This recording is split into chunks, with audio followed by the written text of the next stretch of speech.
Hello, good day po sa lahat. Muli, nandito tayo para magbigay ng opinion o pananaw sa mga nangyayari ngayon sa ating bansa.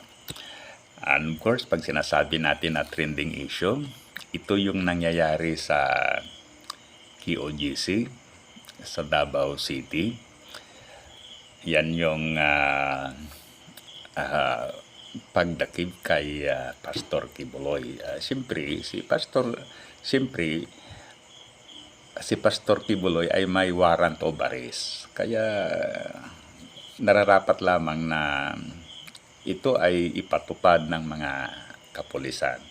Sa nakikita natin, as if dalawa yung pwersa na nagbabanggaan doon, Una, siyempre yung pwersa ng mga kapulisan under General Torre. Pagkatapos yung isang pwersa naman, yung pwersa ng mga kapanalig ni Kibuloy, yung kanyang mga members, yung kanyang mga attorney, yung kanilang mga vloggers,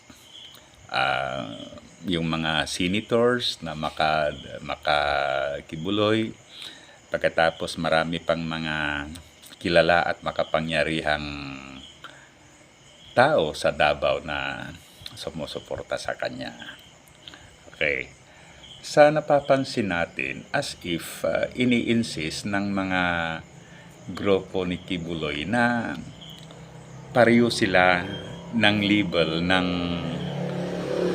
kapangyarihan sa government. O kaya para as if minsan parang mas mataas pa sila kaysa government. Ngayon, hindi sana ganyan. Why? Kasi apat yung elemento ng isang estado. Okay? Yung government, territory, people, pagkatapos sovereignty. Ngayon, ang government sa isang estado ay ito yung pinakamataas na, let's say, groups na gumagawa ng batas. So, wala nang iba. Yung government lamang.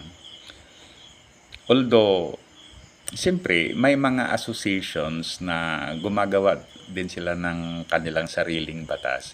Pero, hindi dapat kontrahin yung batas ng government. Hindi dapat against doon sa batas ng government. Okay, so dapat sundin nila yung government. Okay? Yan.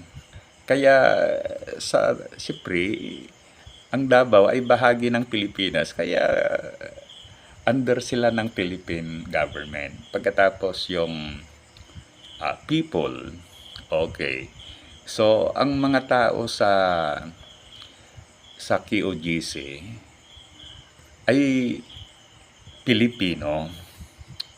So, sila ay bahagi ng population ng Pilipinas.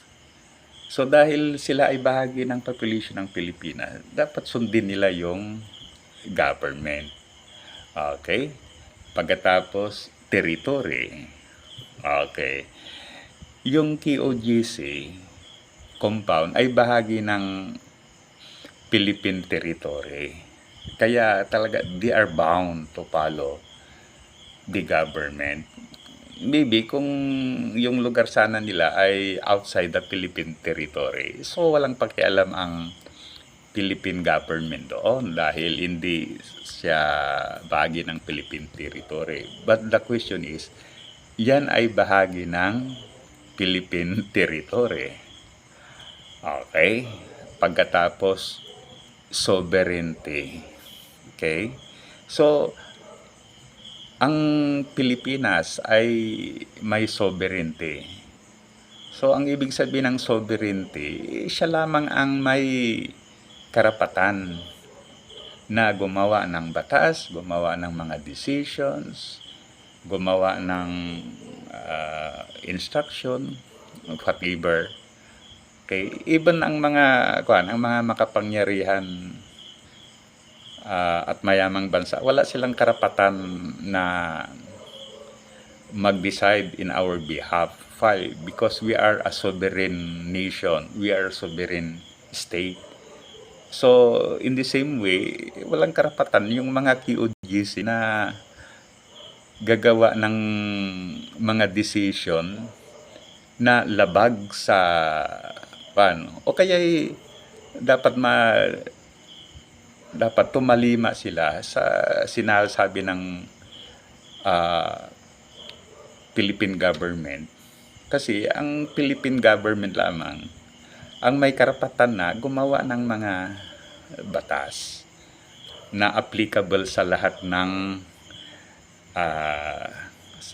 sa buong Pilipinas, sa within its territory, pagkatapos applicable sa lahat ng mga Pilipino,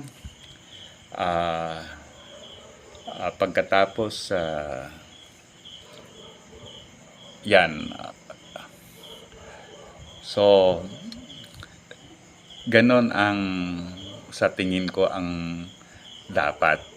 Kaya si General Torre, okay, dapat tuloy-tuloy yung pagganap kay Kibuloy. Anyway, ang ini-execute nila, ang ipinapatupad nila ay gawa ng korte o kay galing sa korte.